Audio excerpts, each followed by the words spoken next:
Nucleus, first draw an ellipse, remove the fill, increase the stroke thickness.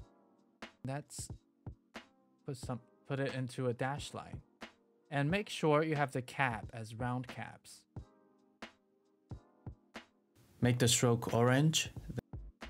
Then make an ellipse that's on top of the strokes, and we can give it a radial gradient. And we have a lighter orange on the outer rim. And then we move the nucleus membrane to the front.